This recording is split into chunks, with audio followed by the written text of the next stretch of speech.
welcome to the Iraq Football Podcast, ladies and gents. I'm your host, Hassanin Bilal.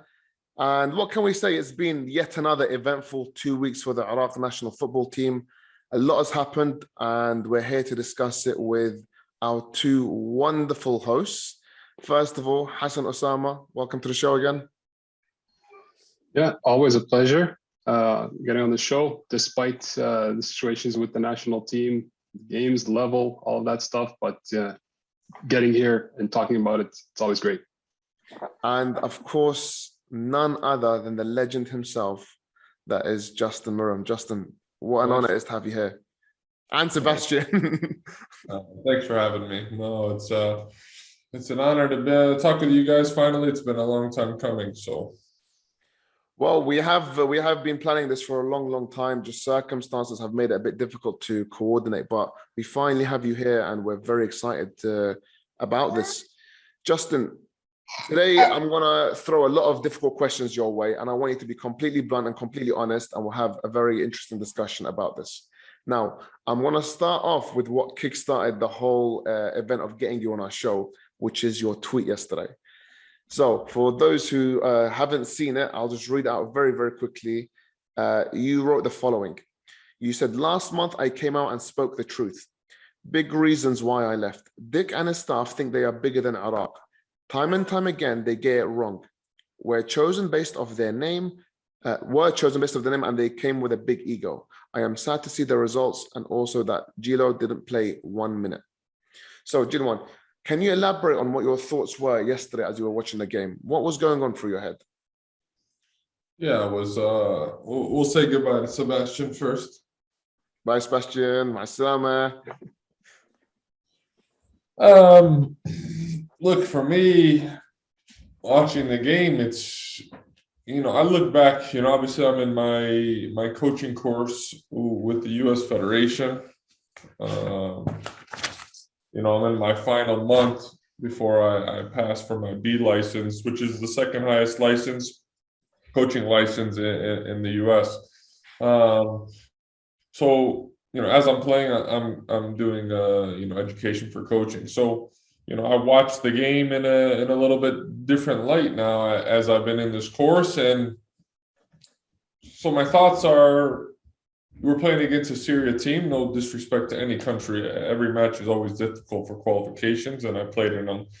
But when you're playing against a Syria team, you can't come out in a defensive formation and be afraid that you want to come in at, his comments were to come in at half 0-0 or not to be losing, we have to be strong against, a lesser opponent, and we have to take advantage of those games, especially at home. And so you put out a back five lineup and you play very defensive, and you get scored on a set piece. Guys falling asleep, they play a quick set piece and they score. And, fortunately we got the penalty. For me, I don't know how much of it was a penalty. But, we're fortunate to get the penalty and to tie the game. So you're playing against Syria at home, you play in a back five, you play very defensive, very scared. You come out, your only real chances are off the counter. I think Bashar had a couple. And then you go into the Korea game, and I understand you played in this formation in Korea in the back four. And you got a result, so you think you're going to go the same way, but now you go out in a more, aggressive lineup against Korea, who is the stronger opponent, and you get smashed 3-0, and you have no real clear chances. And my thought is, that's maybe the game you absorb pressure, right? They're going to have the bulk of possession, and you maybe sit in the back five, and you're very strong defensively. And then with, Ali, who's very fast and very strong up front, you can use his speed when we didn't have him the first game. And then against Syria, you got to be aggressive. You got to get 3 points. Those are the games you got to get 3 points. And I just think they got it both wrong. And obviously 6 games under Dick and Petrovic, and you got 0 wins. And I'll be honest, you got Lebanon. UAE isn't UAE from 2015. with Omar and the other striker. That's a very weak UAE team. So looking at some of these results, and we're playing these games at home, for me, I just find it that I don't think they really know what's going on, and my short time with these coaches, they're giving out the lineup with the jersey numbers. I mean, that just says it all for me. I couldn't believe what I saw when we're giving out names by using numbers, and I think it just shows that they took the job for all the wrong reasons, in my opinion. They don't die for the country. No chance. It's impossible. They saw Iraq had a possible chance of going to the World Cup, and they said, you know what, let's grab it and maybe we can do something. They're not going to Iraq. Head coach isn't going to Iraq and watching these players. We're experimenting during the most important time of qualification. This isn't the time to experiment with guys that have never even played on the national team. You have to get it right. You have to understand what's at stake, and you got to put out the best players possible. And for me, it's a bit unprofessional. Right. I completely agree with everything you've said, and I completely see where you're coming from. But I want to throw a difficult question your way. Don't you think that part of the problem is bigger than Advocate himself? We have like a systematic problem within the Iraqi FA, within the country, within the way the whole team is managed, and the problems are bigger than Dick Advocate. And no matter who we bring in as manager, they're going to face the same struggles. You've been in Iraqi football a long time. You'd have a much better idea than most about this. What are your thoughts on this? I can't speak on the federation and what goes on because I'm not knowledgeable on it. I'm not going to speak on what ifs. I'm not going to speak on, maybe not. I don't know. The federation has treated me with a lot of love and respect. So I must, reciprocate and be thankful for what they've done for me with the national team.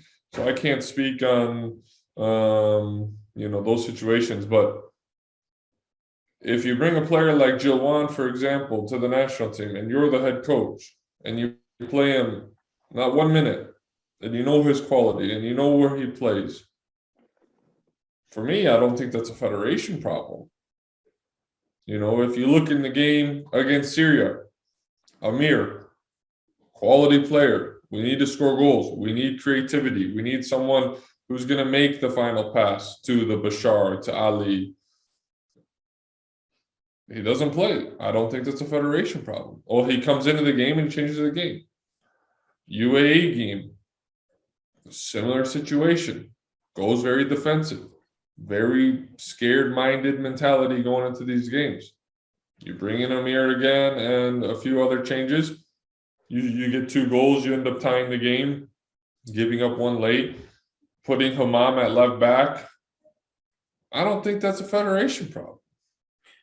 Absolutely. But don't you think the federation problem comes in from the fact that when Dick Advocate comes in and he's supposed to be a new coach, he's given existing players that have been in the Iraqi national team that for maybe about 8 years now, the players are outdated. They've outgrown their stay with the national team. I don't want to mention names to disrespect the players, especially with you being here. There's some of your former colleagues, but there are players in the national team that shouldn't really be there. And Dick Advocate, when he first came and joined the national team, he's not going to have been asking for these individual players, but they would have been presented to him as, all right, this is the national team. And this list would have come from people within the Iraqi FA. Don't you think that presented part of the problem? It's not about a Hammam, it's not about Ali Adnan, it's not about Bashar, it's not, none of those players. There's no disrespect. Everyone is good in their own way. Hammam is very busy, very strong, he can run a lot. You have to find a position for him. Ali Adnan, he's very experienced, he's played in big leagues. When he was playing with Vancouver and with the national team, he's very good. Obviously, he's been without a club, it's been a little difficult. Every player, Bashar is a very talented player, one of the best local players, in my opinion. But you got to figure out what works with all the players. My thing is, when you go to the national team, the issue I find is you go and it's like it's divided and everyone's competing and it's not a home brotherly love feeling, right? There's a lot of animosity. Between Muhtarabins, the locals, they're afraid. Are we coming in to take their spot? They've been around the longest. Coaches have to create the environment to be fun, to be alive, training is enjoyable. Everybody's flying in, right? So would you want a camp to prepare for games to be fun, not so serious, not so strict? Guys, wear whatever Iraq shirt you got to wear. If you want to eat at this time, obviously have certain, as you get closer to the game, certain schedules. That's how it is in a lot of national teams. I have friends that play for USA. I have friends that play for Slovakia. I have friends that play for Lebanon. One of my closest friends I played college with, Sunni Saad, who scored against Iran. I asked him, what is your camp like with the Lebanese national team? So, the coach is great. I think he's, I don't know, maybe Croatian. I don't know where he's from. He said, all the players, it doesn't matter where they come from. Everyone comes together. Everyone has a great time. No animosity. He puts the best players. A lot of them are guys from the outside because he knows the level, right? He doesn't sprinkle in 1, 2, Muhtarabins, and then it thinks it's going to change. He understands that these guys are playing at a high level. You bring 9, 10, 11, 12 of them. You bring in the local players. Because think about it. We might be the only country in the world that pushes away majority of the guys playing outside. Think about that. This advocate, though, this is I think about this for a second. But he can make the choices. When I was there with him and Petrovic, they didn't want to speak to me for 9 days. I was there, 9 days. For why? Okay, so I know I wasn't in camp. But think about it. You have to understand when the guys from the outside come in, you have to treat them like they were born and raised and have lived there in Iraq their whole life. But it's a feeling of like we're not welcomed at times. And it's not so much the players, it's the environment that is created. Right? And that's what we have to understand is if there's 25 guys that are playing outside, why don't you bring all 25 for a friendly? How many countries do it? I'm very close with the national team coach for USA, right? He was my manager for 5 years, Greg Berhalter. If they have a friendly in January here in the States, you know what they do? All the guys playing in MLS and maybe 2 guys from Europe that, that maybe play in Sweden or something, their season's off, they'll play in those games. And there might be a game in Europe. And it's all the European-based players. It's a friendly game, right? So we have to start getting creative and thinking, okay, if it's a friendly game coming up, we're going to invite nothing against anybody. This isn't the final roster for World Cup qualifications. Let's bring in all the guys from the outside. Let's bring a couple guys that are 16, 17. Let them get a feel for the national team. Guys that are playing all over Europe. It's just a European-based game with a few local players because you're going to need, 30 guys for, every game. And then maybe you reverse it. You have a game in Dubai and it's in November. And, everybody in Europe has games. It's all the local players. Let's see how now you're starting to get, ideas and you see how the levels and this guy's getting a lot of minutes. But what happens is it's always the same guys, the same core of 15, 16, and then you sprinkle in random guys. Then you never get a feel. Give Joanne 2 games, 90 minutes. Let's see how he does. Maybe he plays a game at right wing. Next game he plays as the 10, right? Oh, this is the issue is that if there's so much going on that we don't think outside the box. We don't think, how do we progress the national team to the next level, right?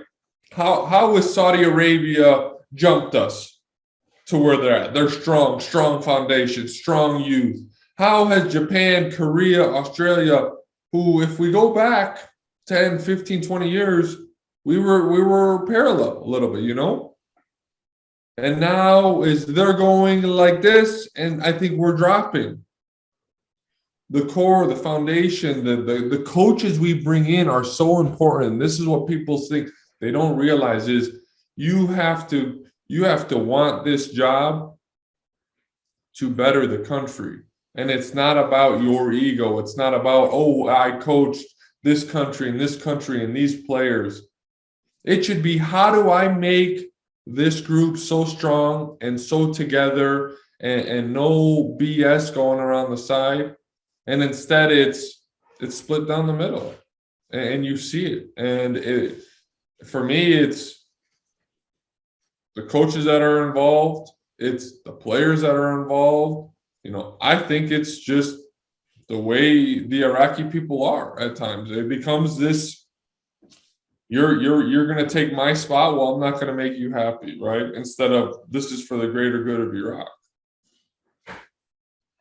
Well, Justin, you've made a lot of comparisons with other kind of nationalities and other international teams and whatnot. Let's compare like for like.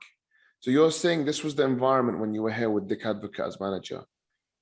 How was this different to, for example, your time with Katanich and your time with Radi Shneshel? How was the environment different? There was a respect between coach and player. Katanich, for the first few years together, was fine with me. You know what I mean? It was until, you know, I had situations back home that I thought were important and I needed to be, and, you know, agree to disagree. Radi, same thing. They tried to bring out the best in us. They didn't really degrade us. They didn't really say, oh, he's not good, he's not good. How do I bring out the best? If I'm a coach tomorrow for the Iraq national team, and let's choose, give me one name, any player. Give me one name. Let's talk about Ali Adnan, given that what's happened. Okay. I am going to do everything in my power to make Ali Adnan shine. Okay, people say right now he's not the fittest. Okay, if he's not the fittest, Ali, I need you to be more defensive. I don't need you overlapping. Conserve your energy. I need the best out of Ali Adnan for what he can give for 60 minutes. I give him a plan. Hey, you're going to go 60, 65. We're going to get fresh legs. Give me all you got, 65. Be more defensive. And at times, you can go forward. I have to give every player on the field the best chance to succeed. I can't just throw out guys and say, hey, go play against Korea and, oh, you know, we lost 3-0. You know, the guys aren't good enough. No. This is Iraq. This is what we have. So whatever you have, how can you make it the best? How can you put guys in their certain positions to shine the most, right? If we just sit back, and then people can blame on the first goal or second goal. Well, when you absorb pressure for 80 minutes and you play so far back, what can you do? My thing is, how do you bring the best out of each player, each position? Not after the game, so, oh, we're not good enough and, yeah, you know, Korea is better. Yeah, they are. They are very good. But it doesn't mean that we're not good enough to stand toe-to-toe with them.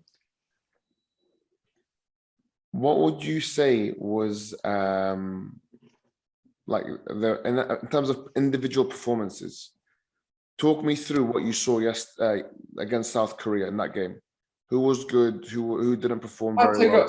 Get away from the Korea game. It's a difficult opponent. I'm not saying, I don't want to go into details because of the Korea game, because it's one, you didn't really have the ball. Possession is what, 75-25? Fine. Let's change the question then.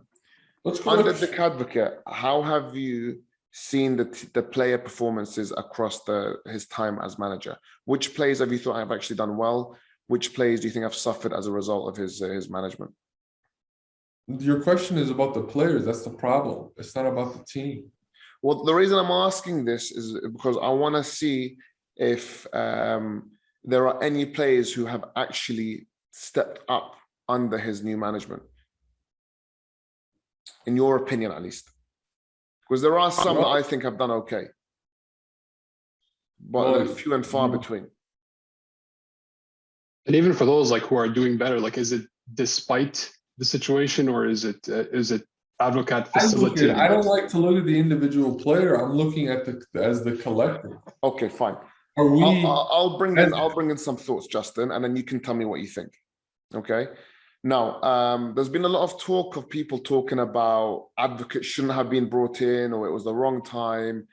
You might even agree with this, and I'll give you a chance to tell me all your thoughts on this in a second, regarding how we should have kept Katanich as the manager, despite towards the end of his career at Iraq, in my opinion, we looked very, very cagey, very, very rocky.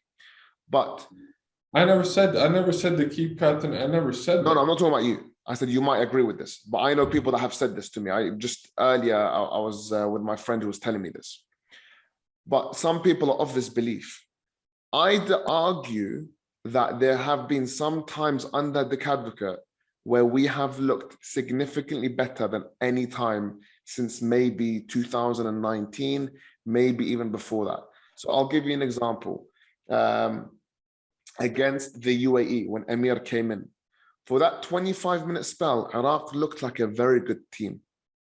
We actually passed them. What was the score of that? What was the score? Granted, it was 2-2. No. What was the score when he came in? It was 1-0. We were losing. Emir turned the game around. So what happens in any game of football with a team when they're up 1-0? What and the team that's chasing the game, what ends up happening? As in what you try to turn the game around. Throw numbers forward. The team progresses back, right? They're trying to protect the lead. Now all of a sudden we have some momentum. Let's talk about the first half of that game. Yeah. It was disgraceful. I was at the stadium. This is the thing that kills me is Syria game against Syria. Slow, lethargic, nothing. 0-0. UAE should have been Lebanon was the 0-0. What was Syria first half? Oh yeah, sorry, first half, yeah. Okay. Lebanon, 0-0 first half. UAE down 1-0 first half. Korea first half in Korea, I thought it was a very good defensive game. They should have scored from the 1 yard line. Yeah. So if I'm looking at all these first half, maybe it's something first half we're afraid. We're afraid to go out and punch and get the first goal. And now second half, they're going to come at us. The game opens up. Now we can find the second. Instead, we go opposite. We protect. We're afraid. We get scored on. And then, we say, well, we're going to throw everybody. Yeah, once you start throwing everybody and you're playing 1v1 in the back, you're going to have more of the ball. You're going to have possession. But this is my thing. The way of football is you can't go into these games afraid. We went into the Syria game afraid. We went into a Syria game afraid.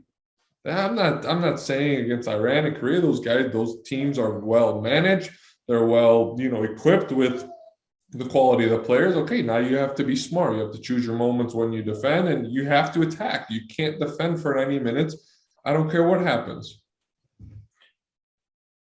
Right. So now you're talking about the mentality of the player and the mentality of the team. Let's go back to your question. Sorry, go back to your question about you feel that there's been some moments where Iraq has played. Okay. So in terms of when we've actually played well, so you've mentioned the first half. Fine. There have been instances in the first half where we have looked very poor. I completely agree with that. But there have been times in the second half where we've actually played some expansive football.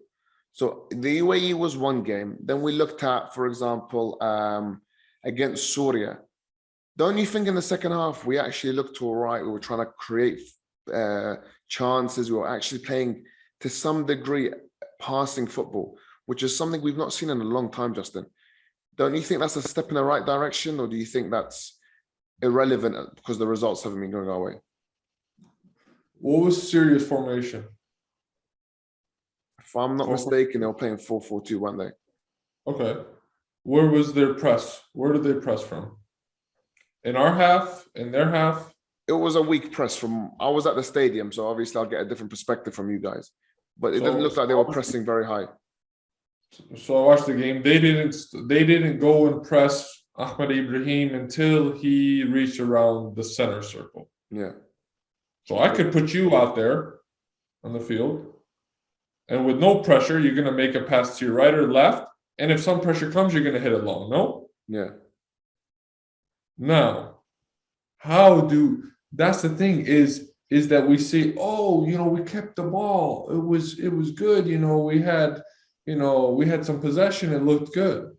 But look at what the opponent did, right? This is the way we have to think about football is we're just saying, oh, we kept the ball. But what did we do when we had the ball? I didn't see us breaking through lines, getting through, numbers into the box, getting our outside backs down to the end line, crosses a couple times. I mean, Ali had some very good chances. There was the 2 instances where Bashar played them in. Ali had him. Look at how Ali had his chance. That was off his athleticism, his sniff. You had France had a great cross, a little combination. That there were some good moments. I'm not taking away. But I want you guys to see football in a way of, okay, if the team isn't very strong and they're just sitting back, of course you're going to have time to play. But I want to see us play through. We have the quality to play through them like some of these chances. That's what we should be doing. Look at how Korea plays. Ba, ba, ba, boom, to the other side. Ba, ba, ba, through, in, back, get it, end line, cross. We're long. When teams suppress us, we go to one side, back, we clip it long. Fortunately, we got Mimi, Ali, and Ayman, all big strikers that can hold some of it up. But it's just the way it's for me with Radi. There, I felt it was different. There was tactics. There was more of the ball on the ground, movement without the ball. And in the Asia Cup, I thought it was obviously that was 6 years ago, but it's still a lot of the same guys. It's still. So, but look, you're saying yourself it's the same guys. Yeah, you would have thought if it's the same players, now they have more experience. They're a bit more wise, they're a bit more clued up. They should know how to handle the pressure. We're actually seeing a decline in the quality of their play.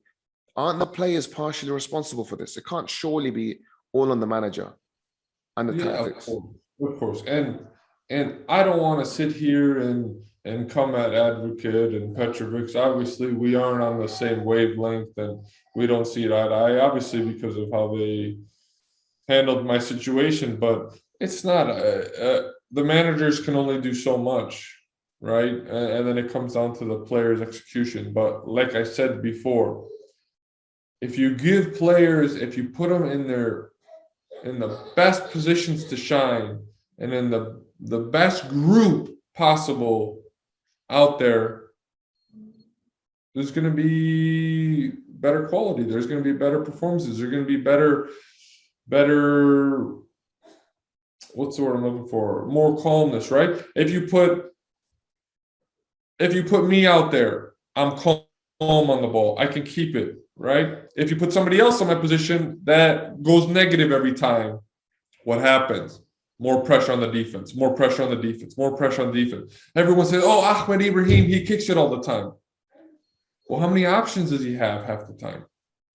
Every time he plays in, it goes back to him, right? So a cue for a team that's the defending, as it goes into the middle, they're ready to press. As it goes back, that's their cue not to step forward a little bit. So this is the thing is when it gets into guys into the middle, there's certain guys like Ami, Bashar, Amir, Jawan, from what I've seen, these guys can turn and drive at the opponent. Now what happens is the defensive line goes all the way back. We've broke pressure. Now our defensive line comes forward. Now we've shrunk the space. And now we're not playing this chasing game. And it's these little things that it's when I watch the game, this is how I watch the game and I analyze it, is we don't have the courage with certain players playing. We're too defensive. You should play. We have, I don't know, the new guy in the middle. He's pretty good, but with you have MJ Antoine. Yeah, Amjad Atwan's in there with another guy. 15. I don't know. Aboud. Abud. Two very similar players, right? So they're two very defensive guys, big engines, like to tackle. But that's the thing. If you go those two, and then who's in front of them? Okay, Bashar. Okay, well, Bashar is going to go anywhere, right? So if he sometimes drifts to the left, who's in the middle with them? One of those guys they're not turning and driving and going to play the ball to Ali or going to play the ball to the right winger. So we're two different. So we are playing with 2 6s. They're very defensive. Bashar has the free roam to go wherever. Well, if he goes in counters and he loses the ball, who's in the middle now? If we win it again, these guys aren't going to dribble by or make forward passes. They're very side to side, keep it. They're going to tackle to win the ball back. So this is what I'm trying to get at is you got to put more quality out there. You got to get more guys that are on the ball that are okay with pressure to play it back. They can get it. They can turn. They can switch the field. Overload on the right. Overload on the left. That's what these countries do because players are playing in Europe. They understand tactics. It's not about just the bite. If you want to compare me to Amjad Atwan, he's going to run more. He's going to tackle more. But I'm more calm. I can find passes. That's my gift. That's his gift. Right? So you have to find the balance. You can't have all guys do one thing and then you have 1 or 2 guys that have very big quality and expect us to go and create chances. Everyone, gets on Bashar all the time. Well, his legs probably get tired after he goes on 40-yard dribbles and beats 1, 2 guys in the 60, 70th minute. He's the only one doing it. But imagine if I was doing it, then he was doing it. Then Ahmed Yassin or Abai or whatever, Abai. And then now you have 1, 2, 3, 4 different guys, Jalwan and Amir. And then you have Mohamed or Ali Adnan in France or the other right back, what's his name? Howie. Howie. Now it's like guys that are combining up the field. Now we can breathe. We can rest in their half. It's no counter game. It's a tactical game. And when you play on the international level, you have to understand it is a very high pressured environment. One mistake, you lose, your country's out. It's not you get another game in 3 days. You get another game on the next weekend. You got 2 games, you're there, you play, and you leave for a month or 2 months. So you have to put the guys that understand what pressure is like. You have to put the guys that understand when the ball's at their feet, they're not afraid. Okay, I might have lost the ball a couple of times in the Iran game. Was I afraid to take people on? No. We had to go attack. We're losing. I could have been 100% passing if I played backwards every single time. No. I'm trying to create. I'm trying to find something. I'm trying to get something for us. That is what is lacking is that you can't, for me, in my opinion, you only have Bashar that can really get out of anything. And I see that's where there's issues. And I think to that point, like as well, like on Bashar, we saw that like highlighted against Syria, in my opinion. Like it was the chance creation was all up to him. It was only him. Like it was him trying to set up Ali al-Hammadi, and that was all our chances. That's just him making dribbling runs from midfield or making passes from like catching it at the center line, midfield, and doing everything up to him. So like when all the pressure is on one player, it's not easy to create something. Like as you're saying, Justin, in a high pressure game, high pressure environment, like and everything is on one player or 2 players, it's not enough. So Justin, I'm going to ask you 2 separate questions here. First question is like regarding all this talk of pressure and playing for the Iraqi national team. Sometimes certain players find it difficult to cope with this pressure. Where does this pressure come from, and why is it affecting Iraqi players so much more than other players from different nationalities?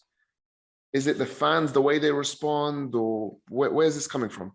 Well, the fans are incredible. The people of Iraq are incredible. They're so passionate. And that's what happens when you have a country that loves the national team so much. It comes with pressure, right? And it's those who are willing to embrace it and understand that I will invite the pressure knowing how big of the stage. Pressure is a privilege, right? There's only certain moments you get this pressure where you can become a hero or a villain, right? Depending on the performances or the results of the game. So you want the pressure. You need the pressure for these big games, right? And that's what separates a small country from a big country is the players. How can they endure it? And as well as coaches, right? Coaches, sometimes they overthink things because of the pressure of the game. If it's a friendly, they put out a lineup, no problem. When it's a game, right? The coach has to get it right. He has to understand the tactics. He has to understand the opponent. He has to put out the right personnel, to succeed or give a chance to succeed. And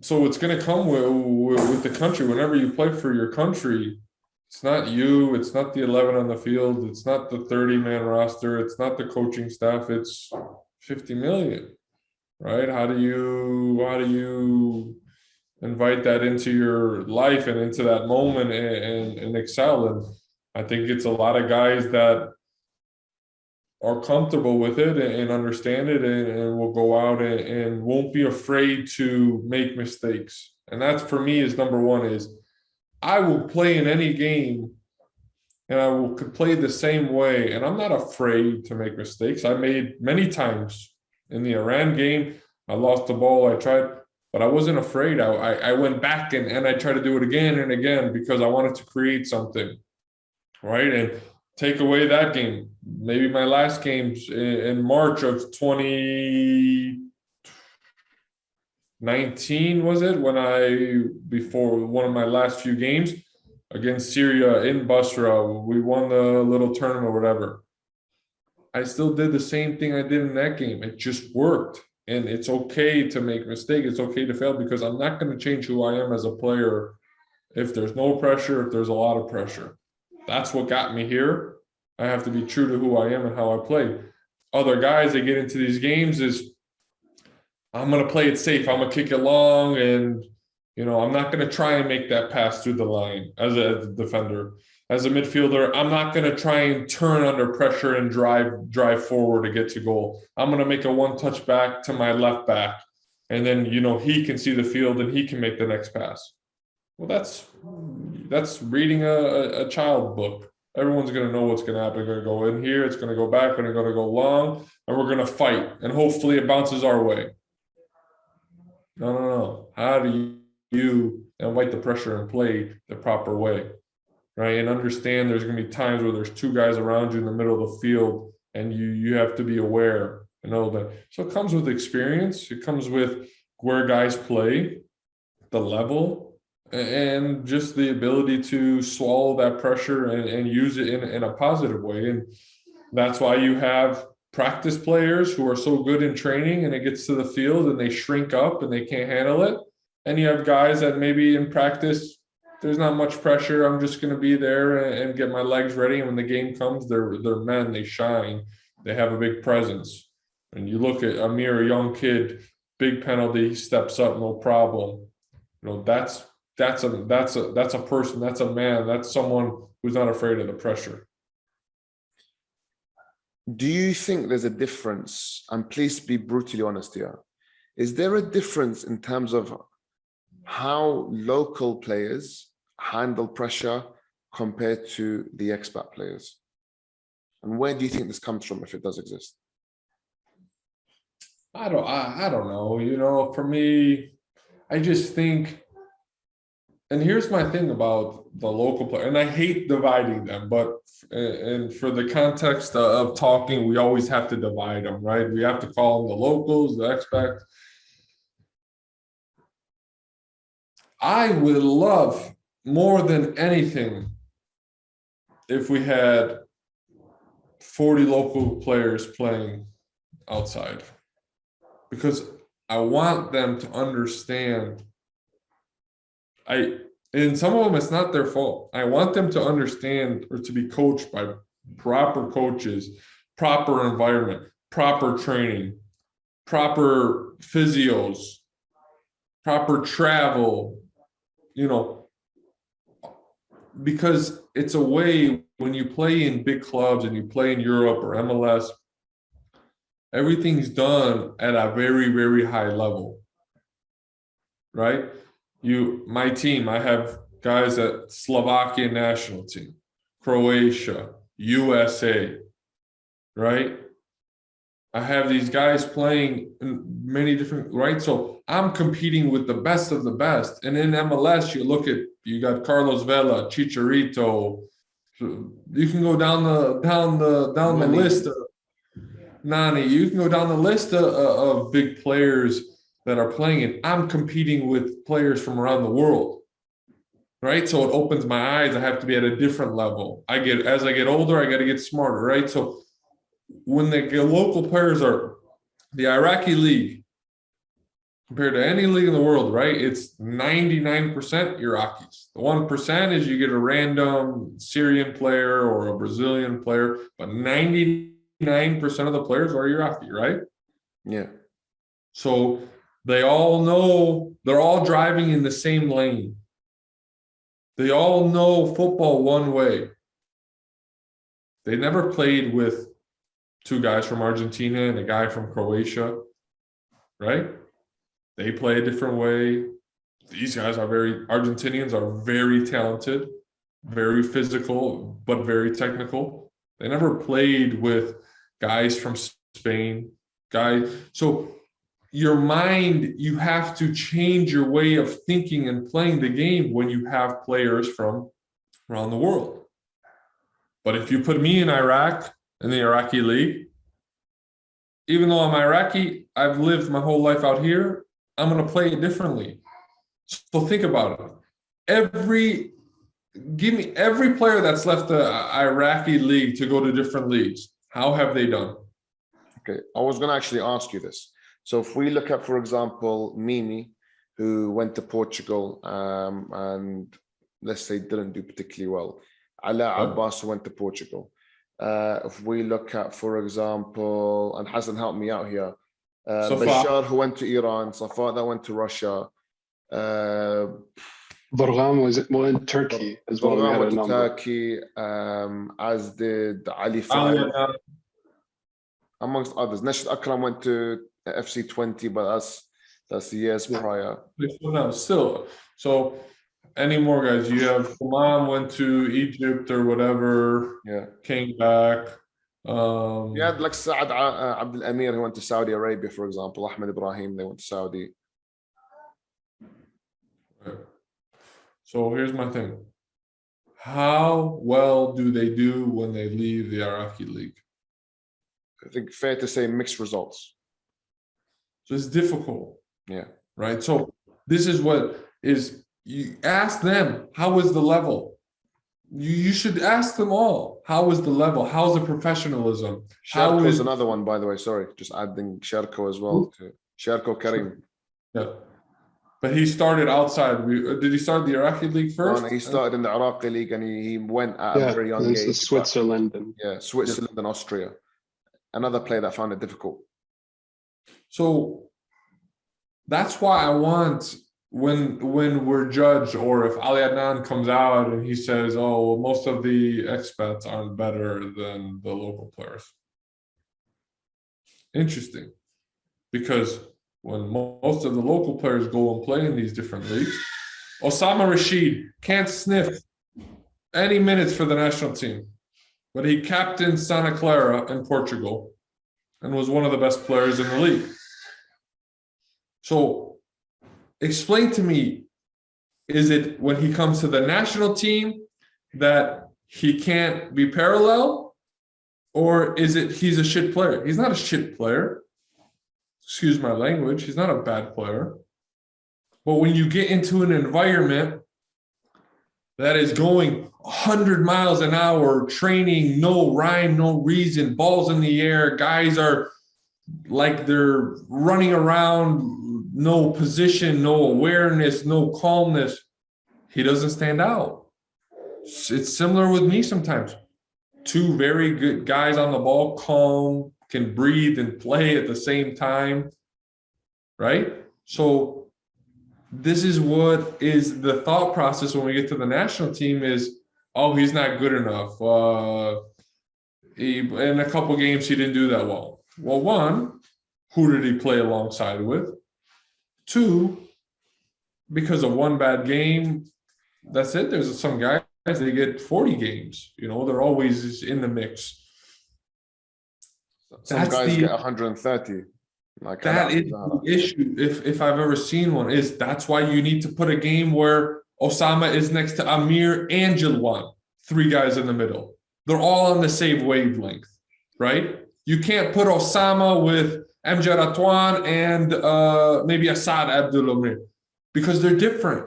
He's never played with them. He doesn't. They see football the Arab way. He sees it the European way. He's a Dutch Iraqi that played in Portugal and in Holland. So we have to, like I said earlier, you have to put guys in their best positions to succeed. You have to understand who's around them.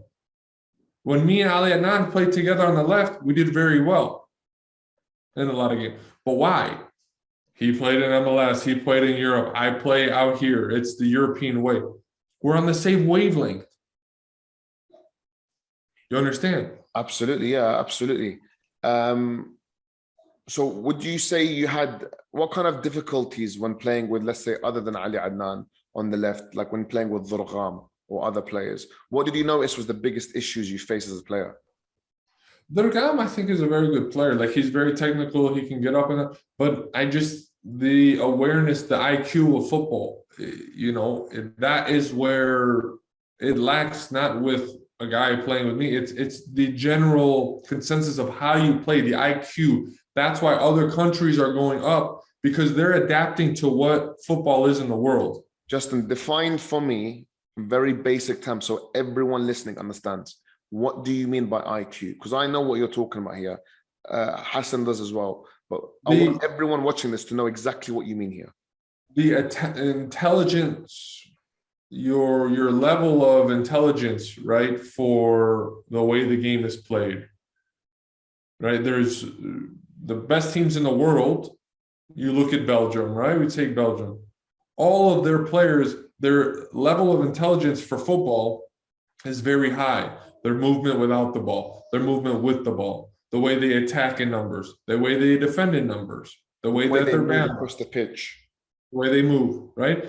That is the IQ. It's not when the one guy has the ball and 2 guys come next to him and they want to make short passes and then turn and switch the field. No, anybody can do that. It's the spacing. How do you move without the ball? How do you get in behind the opponent? How do you overload on one side? How do you know you want to get to the other side when you have the ball on the right side? It's the intelligence, but it's playing in the biggest leagues, the best leagues in the world with the best players. You have to rise or you're never going to play it. So when I go back to my thing with the Iraqi players all playing in the Iraqi league and they're all Iraqi, it's the same level across every player. Everyone plays the exact same. Everybody. It's just who's going to get more better players in the Iraqi league is going to win. So that's where you need to have games, friendly games. You need to create. I would love to see a lineup of all foreign players. And then, you know what? If you want to go back and have a game of all local players, go ahead. See the levels, see the way football is played. Take away the results. Because then what you do is now you've defined a way of Iraq national team, how they play. Because if you ask me today, how does Iraq national team play? I couldn't tell you. I think we want to be a team. We have some technical players that want to keep it and play it. But that's maybe a quarter. And then you have a quarter that want to run, and they'll run through anything like their life depends on it, and that's a good quality to have. And then you have guys that they just want to kick it long. The goalie wants to get it and hit it up the field right away. He's not aware. Maybe guys are tired. We are under it. That's the level of intelligence. Some players, we've been chasing, we win it. You don't go and try and play a long ball because the forward's asking for it. You breathe, you see the body language of my teammates. Okay, let me go back to the goalie. Goalie puts his foot on it. Let my guys 5, 6, 7 seconds. Okay, Okay, now everybody's in positions, everyone's leveled, everyone's controlled. Okay, now we start playing again. This is what I'm talking about. It's more than with the ball, without the ball. It's body language, communication, talking, not being so negative, positive. That's what I want to see. I want to see that in training. It's positive. I want to see it's too tight. We have to match perfectly with every single polo we wear. If we don't, we get crucified. If we show up 1 minute late to breakfast, it's a massive deal. You know, it's like you're on eggshells. I want it to be a little relaxed, even though it's a big game. It's a relaxed around the group. Everyone loves each other. Everyone's hanging out, playing tauli, playing, you know, conca, I don't know, card games, whatever the case may be, right? And that will translate onto the field. I promise you. You have a country of guys that are together and having fun and laughing, and maybe you go to the mall together, or maybe we, you know, go see a show, whatever the case may be, then you come back and relax, instead of, oh, you're wearing Nike socks? No, you have to be wearing Umbro socks. If you need to change those right now. This is minute situations that you're creating a big deal. What creates animosity, creates issues. Can't have that. Justin, you talk about like you'd love to see a team made of expats. So this is the first time ever that we've seen 6 expats selected. I want to ask you from this 2 questions. First of all, this whole idea of there being a cap on expats, do you believe this to be true, or do you like, is there anything that's made you suspect that there has previously been a cap on expats? I only speak on what I can say or how I feel. I won't speak on things that maybe people believe in, because I don't know. I don't know how to answer that. But like, for me, until I hear it from the president, you know, it's something that maybe people have a theory of, but I can't speak on that. It's not my.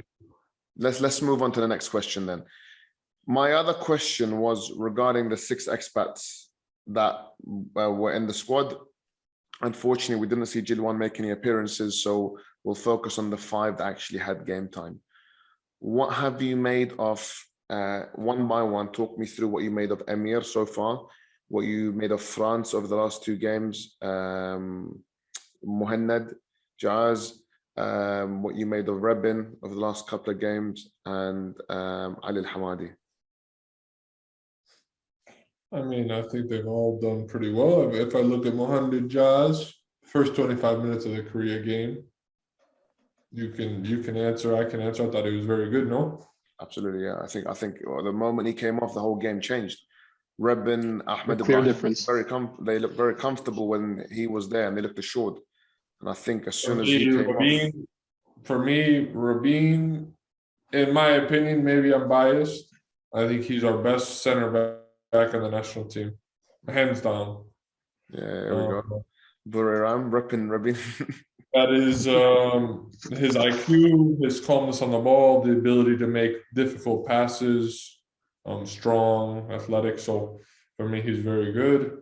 I thought France played okay. I think he was good at times in the attack. I think it's one of those, he's getting his feet wet with the national team. He had very good moments. He had some moments that it was okay. And, you know, he can say the same, but one that is promising, you know, his crossing ability is very, very good. And the more games he plays, he's played how many games for Iraq? I think that those was 2 full 90 minutes, maybe. Yeah, so it's a handful either way. Yeah, he came off in the second game. I think it will only get better, but I thought it was a good 2 games.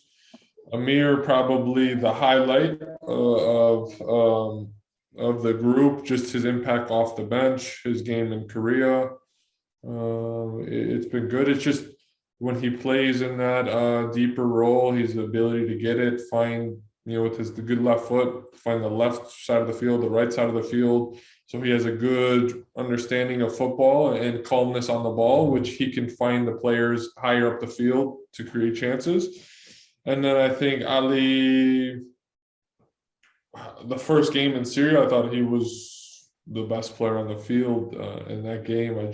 He brings a different presence. He's very strong, very fast, good at holding the ball, and he has a good, knack for the goal where he can, Syria wants to play it back. He jumps it, reads it, almost creates a chance from it. So promising from an 18, 19-year-old who had his first 2 games. So I think overall, all the guys did very well. I think it's not like we're seeing the level drop with those players, which was promising. And now how do you get a more experience and be leaders of the national team? So I thought they did well. So one of the original questions I was going to ask you, but we kind of diverted away from it. What would have been your starting 11 against Syria, for example? Now, I had a lot of issues with the starting 11. I thought it was very defensive. Thought it was very, very cowardly on behalf of the manager to play defensive 5 with Jaaz, Mustafa Nazem, Rabin, Ahmed Ibrahim, and Franz at the back, and then playing 3 defensive midfielders, and Ahmed Fadel, Mohamed Aboud, and then Amjad Adwan. I think that was a very cowardly approach to the game. What would have been your starting 11? And now this is Coach Meiram, not the player. Yeah, I'd go Franz, Ahmed Ibrahim, Rabin, Mohamed, Jaz. I would go Amjad Adwan as the lone 6, one with the big engine, one with the ability to cover ground, win tackles, give the ball to his playmakers. Your job's done. You don't play make. You win the ball back. You're the soldier on the field that fights for every ball, and he's very good at it. I put him by himself, and I would go with Amir and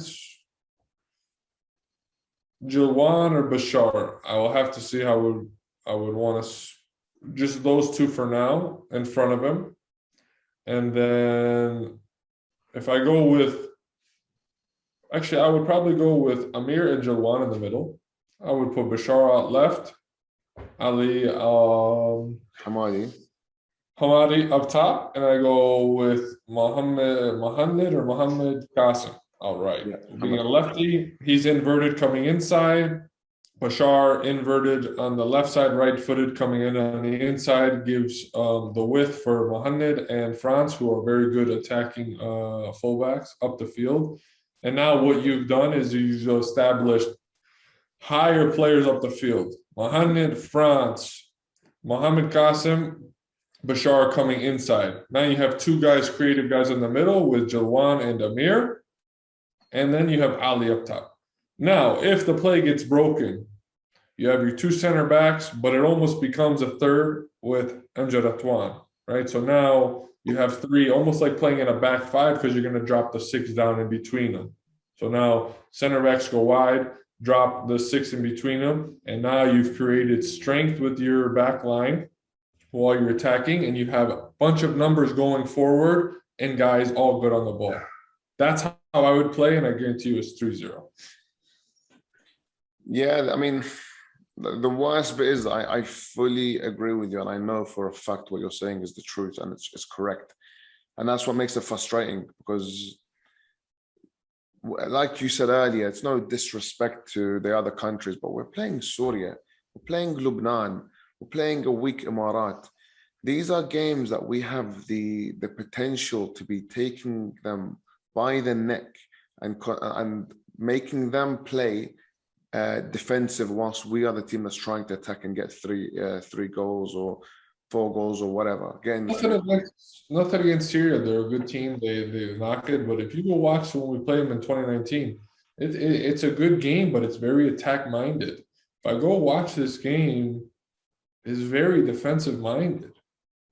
It's very like, I understand what's at stake, but we're at home. We need 3 points. We go and attack.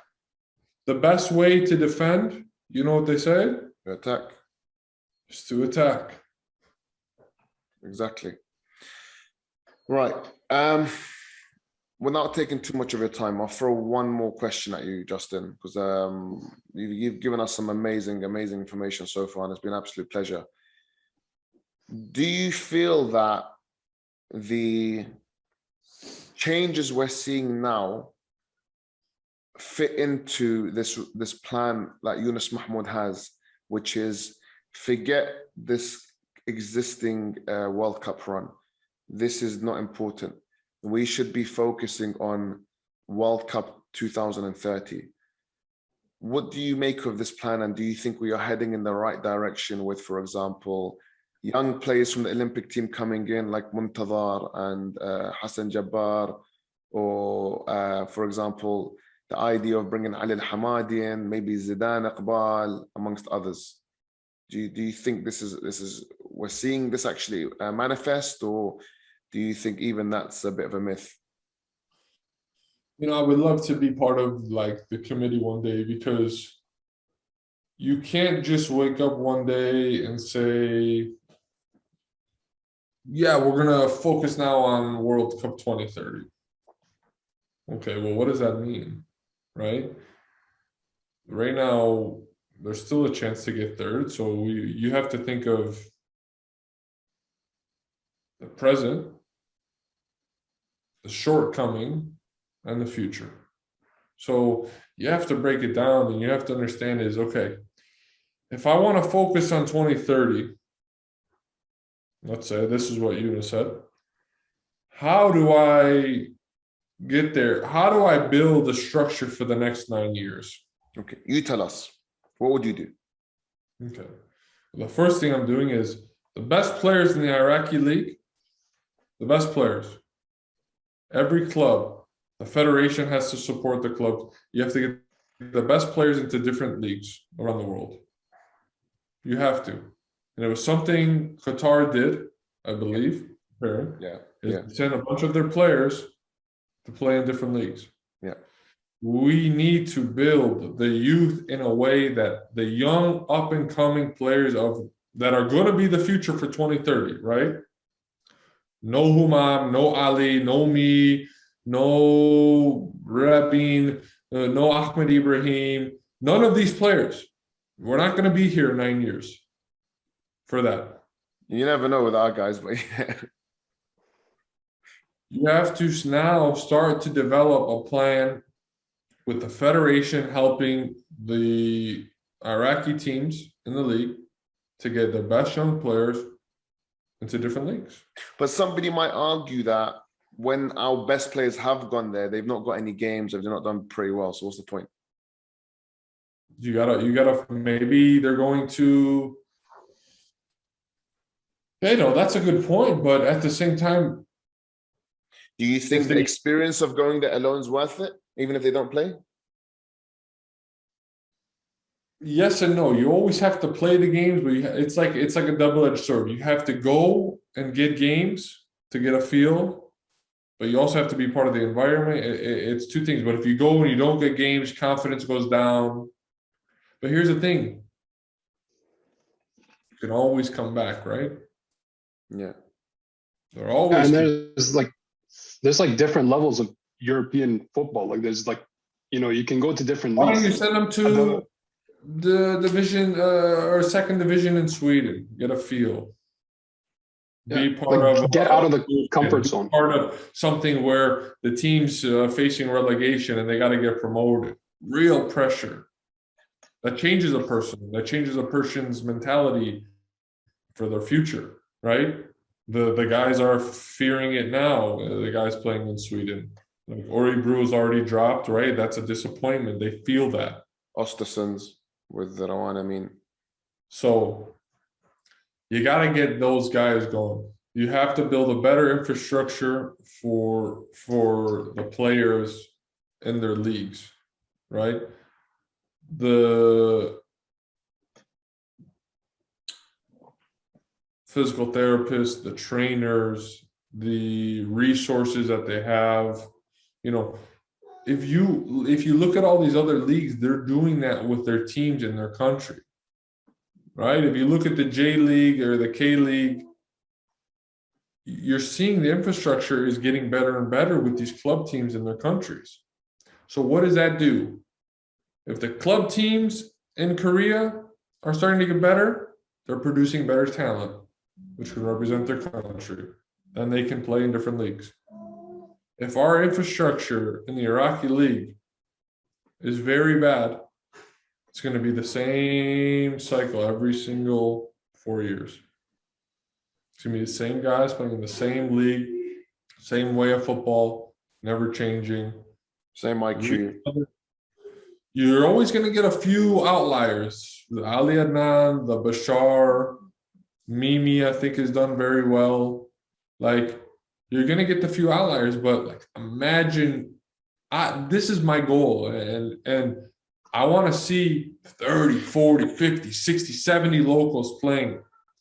Whether it's in Qatar, UAE, Saudi, Portugal, Greece, Turkey. Sweden, MLS, Turkey.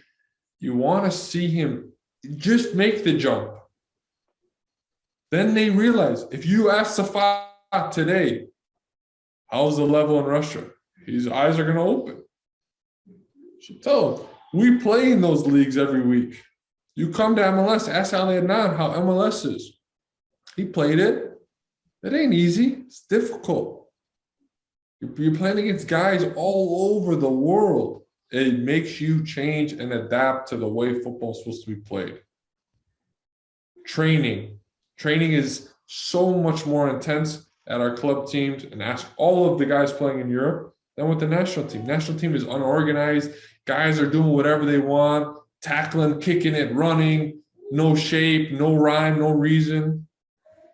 Here, everything's structured, planned, boom, boom, boom, boom.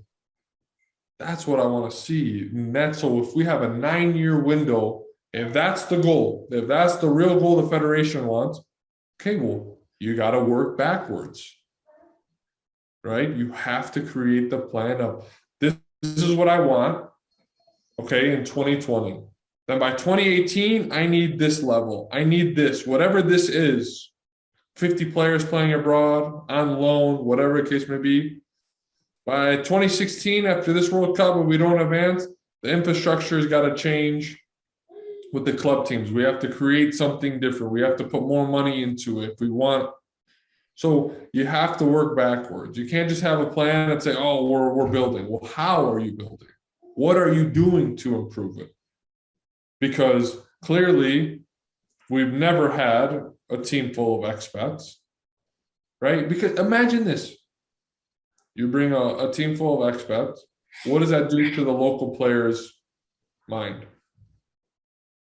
Makes them work hard in terms of competition. It makes them see that there's a different way of thinking, etc. How many countries, every country in the top 90, how many of them are lopsided? 80% locals, 20% foreign players. Only the weaker countries. I reckon if you go to top 25, top 30, they're all expats, no? Top 50, yeah. Top 60. Yeah. So think about why. Why are we doing it differently? Why do you think? I don't know. That's the $1 million question. Why? Why can't we bring us all in? See the way it's played. A few local players. See the way it's played. See the way we hold ourselves. See the way we train. Because for me, it's a real level competition. Real level of competition. And real guys fighting and getting your chance. And you need to give guys more chances. All across the board. Local player, expert player, you got to give guys more chances. You have to have more friendlies. You can't keep the same guys there all the time. And for me, I'm doing games in Sweden. I'm doing a game in Turkey, and I'm putting all European-based players. How do you guys handle it? Maybe we're not good enough, all of us. Maybe we need a little bit of a Amjad Atwan, or we need a little bit of a Ahmed Ibrahim to really bite and give us a little something. But maybe you see wow, the level's different. The movement is different. The composure is different. So until it's like you never tried it, you never know. Right? So you almost have to like put yourself out there and say, you know what? We're going to do this. It's a friendly game. There's nothing against no player in Iraq, but this is what we want to see. And then if it's very good and it's lacking a couple things, now you have something to compare. Right now, we're just throwing darts blind. Oh, this is guy, he had 2 good games in Iraqi League. I'm calling him in, never had a cap, and I'm going to start him. Well, throw it. How did he do? Oh, he did good. Okay, he's there for the next 10 games. Oh, this European-based player doesn't speak much Arabic. He comes in, throw him in. He was okay. Done. Next. Hi. Like, this isn't how you build a player. You can't give him one moment. And I look at, I obviously I live in America, so I watch the U.S. national team. I'm at the prime example. This guy named Walker Zimmerman, he was a center back. The last games, he wasn't called in. And then one guy got injured, they brought him in. These next game, because he didn't maybe have the, so he was on the outside. Coach still believed in him. Brought me in for these 2 games. He was best player in the Mexico-USA game. Confidence, always having them part of the national team, no matter if they had 1 bad game or 2. They understand that the level, the ceiling is high. The ability is high. I need to bring the best out of the player. And now he's the starting center back. And it happens like this in football. There's always going to be a change like this. Mohamed Jaiz comes in, all of a sudden, he's the bright left back right now. It's been Ali Adnan for how long? And now there's proper competition. Well, with proper competition, what it means? Ali Adnan has to raise his level, and Mohamed has to keep his level. We should do that all across every position. Justin, honestly, I can sit and talk to you about football, just try to pick at your brain and get a better understanding. And I'm always learning just listening to you, whether it's on our channel or on your Twitter or whatever. So thank you so much for your time. You said it before, we've been trying to arrange this for the longest time possible. And it's a real honor to have you on our show. And thank you very much for joining us. Hassan, thank you as well. Hassan, if we want to find you and our fans want to get in touch, where can they find you? Yeah, primarily Twitter, Hassan O_1193. Yeah, just generally always a pleasure being here. Always a pleasure talking about Iraqi football, whatever's going on. And thanks a lot, Justin. Having a chance to talk to you, I've been like stepping back a little bit just to give you, just to hear you talk a little bit. So thanks a lot for your time. I appreciate you guys. Thank you. Show the shirt. Show the shirt, Hassan. Tell the story to the fans. Man. This was from a few years ago, several years ago, actually. I don't even remember. It's been blurred. But after post-game, Columbus Crew versus Montreal Impact in Montreal, waited outside after the game, waiting for you to come out of the change room, basically get on the bus. And you didn't have to do it, but you came out, signed our shirts. We got a picture. Just amazing. That's true love. Love it.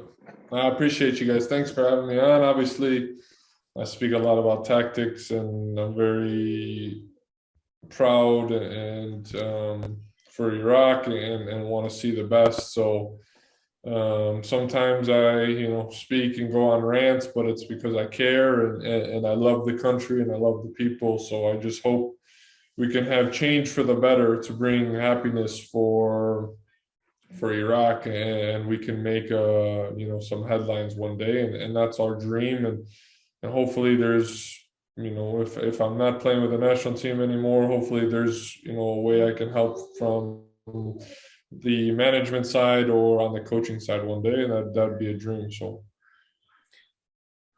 Justin, thank you once more. If you guys want to get in touch with me personally, you can find me on both Instagram and Facebook and on Twitter. Our @ is @IraqFootballPod. Justin, just one final thing. Good luck with your coaching. I know you've got your test very, very soon. Wish you all the best. who knows, maybe after a couple of months, years, we'll see you as the manager of the Iraqi national team. Inshallah, Habibi. One day. All the best. Thank you so much. You got it. Yalla ya Iraq.